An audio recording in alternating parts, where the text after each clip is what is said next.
Good evening, everyone. My name is Crystal Ka'ai, and as the Executive Director of the White House Initiative on Asian Americans, Native Hawaiians, and Pacific Islanders, as well as the President's Advisory Commission on Asian Americans, Native Hawaiians, and Pacific Islanders, it's an honor to join you tonight with the Asian American Coalition of Chicago for tonight's 40th annual Lunar New Year celebration.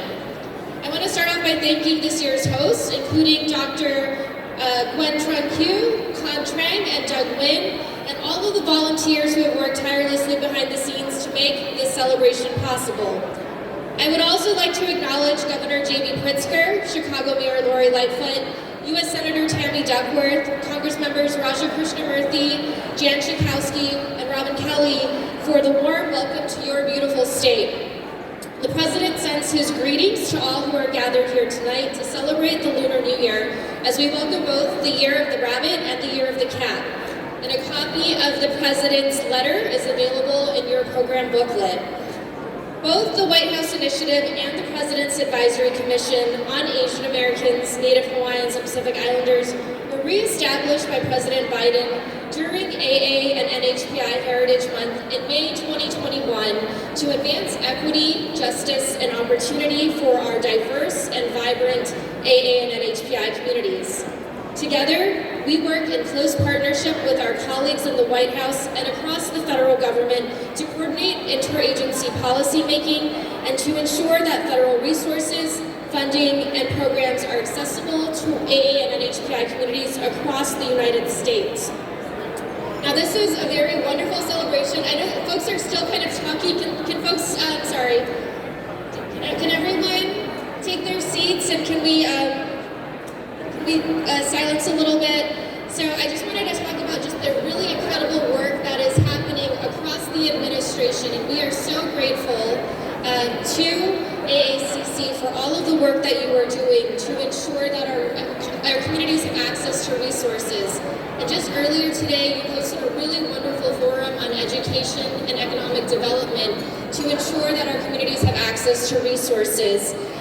During that event, I learned from Representative Teresa Ma that there are currently 9 Asian Americans serving in the Illinois General Assembly, many of whom are here tonight.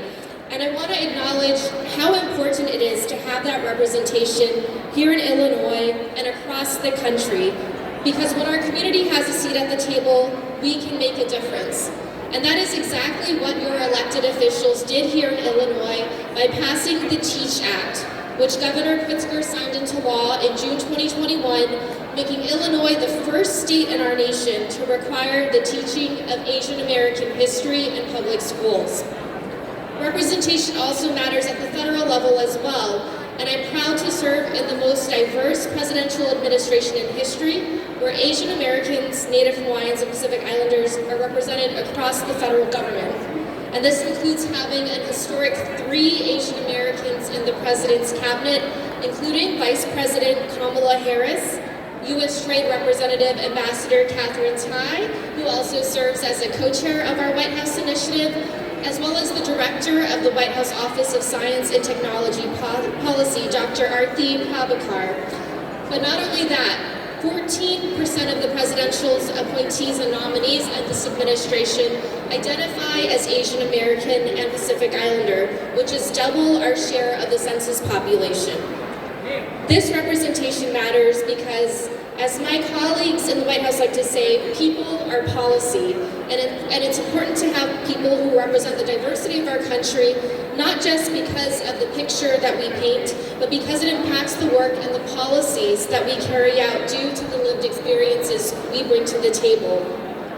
Under the Biden-Harris administration, we have been able to enact historic legislation, and I want to acknowledge our Congress members here today who have helped to make that possible.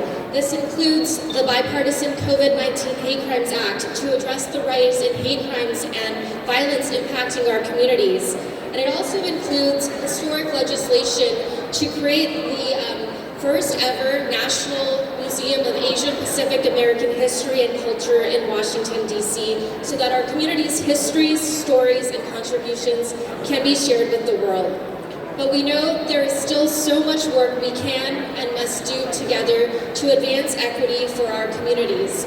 So as we celebrate the Lunar New Year, we at the White House Initiative look forward to working with AACC and all of you to build a brighter future for all of us. So thank you again for inviting me to join you tonight, and I wish you all a happy, healthy, and prosperous New Year.